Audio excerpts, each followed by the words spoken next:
नमस्कार, मैं अरुण कुमार। आज हम आए हैं आईआईटीएन कमल मौर्य के पास।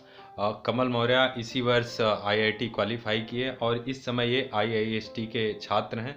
तो आज हम इनसे जानेंगे कि इन्होंने इस कठिन परीक्षा को उत्तीर्ण किया है, तो इनके क्या स्ट्रेटेजी रही है इस परीक्षा को पास करने के लिए।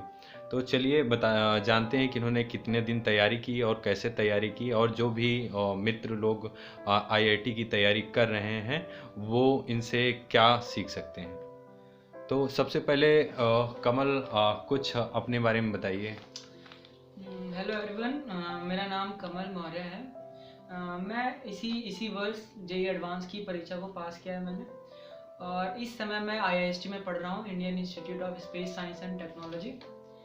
और मैं इसे एंजॉय कर रहा हूँ बस। अच्छा कमल, ये बताइए कि आपने इसकी तैयारी का प्लान कब से बनाया, कब से आप आईआईटी के लिए आईआईटी की प्रिपरेशन स्टार्ट किए थे। प्रिपरेशन तो मैंने 12th करने के बाद 13th में ही प्रिपरेशन करी थी।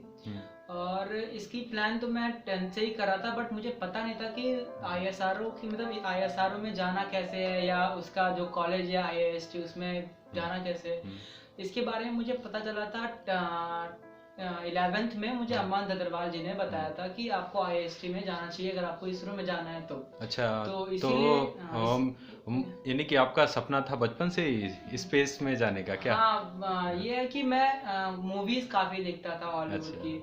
और हॉलीवुड की मूवीज में जानते हैं आपकी स्पेस को कितना इम्पोर्टेंस दिया जाता है। वाकई। तो वहां से थोड़ा एकदम दिमाग में बन गया था कि मेरे को ये अच्छी लगती है, इसके तो फील्ड में जाना बचपन से चाहिए। ही स्पेस का शौक हो गया था, तो उसके बाद आपने फिर प्रिपरेशन किया आईआईटी के लिए, उसके बाद आईआईएसटी के लिए।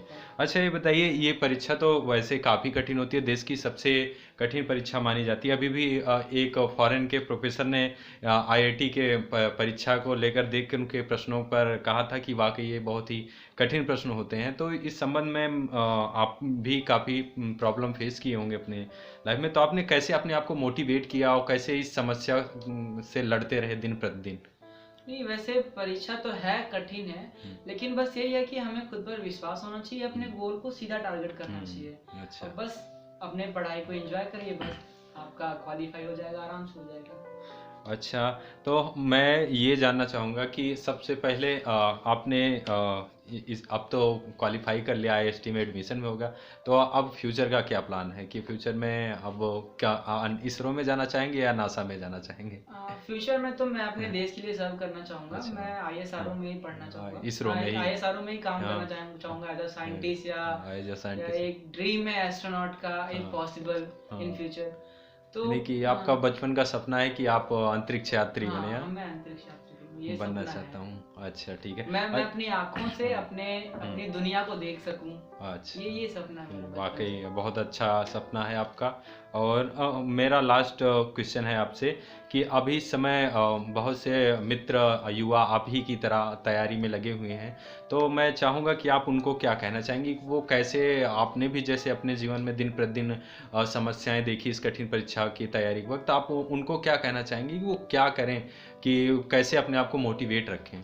मैं सिर्फ एक ही चीज कहना चाहूंगा कि आप सपने देखो, उस सपने को ब्लाइंडली फॉलो करो, क्योंकि वो आपका सपना है। कोई आपको बताने नहीं वाला कि आप यहाँ नहीं, आप ये चीज कर लो या ये चीज कर लो, आपको खुद वहां तक पहुंचना है। तो वहां तक पहुंचने के लिए आपको मेहनत करनी है, आपको एंजॉय करना है। ये नहीं कि आप टेंशन में रहते हुए पढ़ाई कर रहे हो, नहीं, ऐसा कभी नहीं निकलने वाला। जी एडवांस तो ऐसे बिल्कुल नहीं निकलेगा। आप पढ़ाई को अपनी एंजॉय करिए अच्छा, और आप टेंशन फ्री होकर पढ़ाई करिए बस। जब तैयारी करते थे तो तैयारी के लिए कोई एक टारगेट सेट करते थे कि आज इस वीक में मैं इतना फिनिश करूंगा। फॉर एग्जांपल कि इस वीक में जो है केमिस्ट्री का इतने चैप्टर निपटाना है, उसके बाद इस बीच फिजिक्स का इतना चैप्टर निपटाना है, इस बीच मैथ्स का इतना क्वेश्चन सॉल्व कर, क्या इस टाइप के कुछ गोल सेट कर रखे थे क्या। ये तो तैयारी के लिए, जेई एडवांस की तैयारी के लिए बहुत इंपॉर्टेंट है। जैसे मैं तो 13th में गया था तैयारी करने, 12th करने के बाद तो मेरे पास सिर्फ एक साल था। तो मेरे लिए तो मस्त था कि मुझे ऐसा करना ही करना है। लेकिन जो बच्चे थोड़ा 11th में जाते हैं तो उनको 2 साल मिलता है, थोड़ा रिलीफ, एकदम रिलैक्स कर सकते हैं वो। तो वो एक साल तो थोड़ा बहुत ले सकते हैं, बट उनको 12th में भी मेहनत अच्छी करनी पड़ती है, दोनों को लेके 11 12 मैनेज करना पड़ता है। तो उनके लिए मतलब थोड़ा रिलैक्सेशन रहता है। लेकिन हमारे लिए 13th में जाने के बाद नहीं रहता, क्योंकि हमें 11 12 में कुछ उतना पता था नहीं।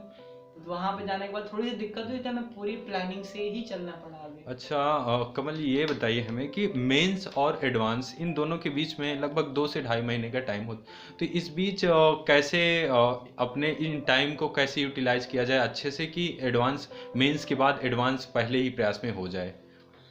मेंस की बात एडवांस नहीं है। पहली बात तो आपके 2.5 महीने में एडवांस की प्रिपरेशन तो होने नहीं वाली है। आपको पूरे साल मेहनत करनी होगी एडवांस का। अच्छा। आप 2.5 महीने में मेंस क्लियर कर सकते हो, हम्म, पर एडवांस क्लियर करना बहुत मुश्किल होता है। 2.5 महीने में आप 2.5 महीने की प्रिपरेशन से आप मतलब क्लियर कर सकते हो। नहीं आपको साल भर पढ़ना होगा और थोड़ा थोड़ा करके बोलते नहीं, बूंद बूंद से घड़ा बढ़ता है। तो वही बात है कि आपको थोड़ा थोड़ा पढ़ना होगा, लेकिन साल भर पढ़ना होगा। अच्छा, तो और अब मेरा लास्ट प्रश्न है आपसे कि लास्ट स्टेप में क्या करना चाहिए कि जब अब एडवांस हो, 1-2 महीने रह जाए एडवांस, तो उस टाइम पे फिर किस चीज़ पे सबसे ज़्यादा फोकस, किन किन सब्जेक्टों पर या किन किन चीज़ों पे सबसे ज़्यादा ध्यान देना चाहिए।